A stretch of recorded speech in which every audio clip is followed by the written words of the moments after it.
Sarah Lazar, chercheuse en neurosciences, a été l'une des premières à étudier la méditation aux États-Unis. Au Massachusetts General Hospital, elle travaille avec la psychologue allemande Britta Holzel sur une question centrale. Que se passe-t-il dans le cerveau des personnes qui pratiquent la méditation? Depuis 10 ans, on s'intéresse beaucoup aux effets de la méditation sur l'activité et la structure du cerveau. On s'est aperçu qu'une pratique régulière de la méditation provoque des changements dans les connexions à l'intérieur du cerveau et dans la communication intercellulaire. Et ces effets s'accumulent avec le temps. Plus on médite, plus le cerveau se modifie. We're not getting caught up in these emotions, but we're just observing them, the way they're coming up. Des chercheurs avaient déjà constaté que les moines bouddhistes qui méditent quotidiennement présentaient un niveau d'activité plus élevé dans certaines zones du cerveau. Britta Holzel s'est demandé quel effet pouvait avoir une pratique régulière de la méditation sur des personnes stressées et en bonne santé, mais qui n'avaient pas d'expérience préalable de la méditation. Durant 8 semaines, 16 volontaires ont suivi des cours de méditation et ont fait des exercices quotidiens chez eux.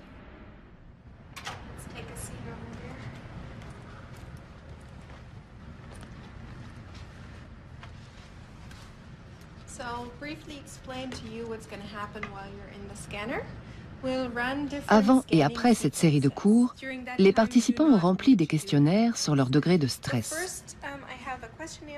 Au bout de 8 semaines, ils se disent nettement moins stressés. Mais cela se reflète-t-il sur leur cerveau?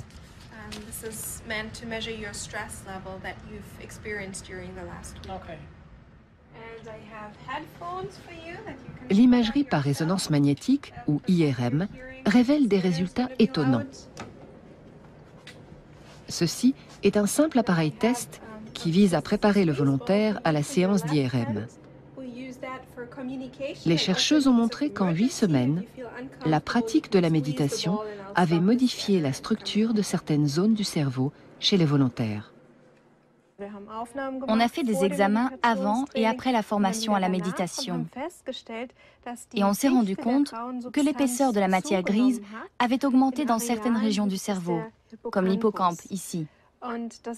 C'est intéressant parce que l'hippocampe est sensible au stress et que les neurones de l'hippocampe peuvent mourir quand le niveau de stress et le taux de cortisol sont trop élevés.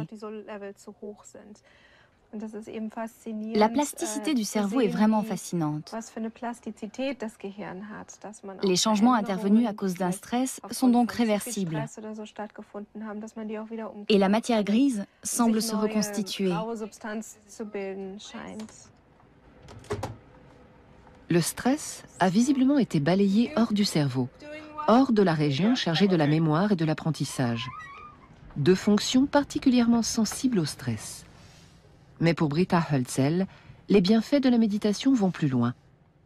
Ce qui est passionnant, c'est que la méditation aide la personne à voir les choses différemment, à prendre du recul et à comprendre l'incidence de certains événements sur sa santé. Ça permet par exemple de mieux prendre conscience de ses mouvements quand on fait du sport et du coup de se sentir mieux. La méditation est en quelque sorte un outil pour prendre de la hauteur, pour avoir pleinement conscience de ce qu'on fait, de ce qu'on vit et de ce qui nous arrive.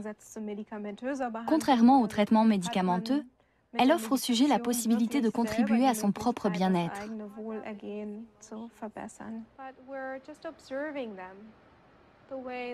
D'après les premiers résultats obtenus par Sarah Lazar, la méditation pourrait aussi retarder le vieillissement du cerveau.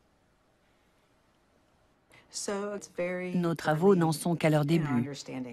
Pour l'instant, on a simplement identifié certains changements.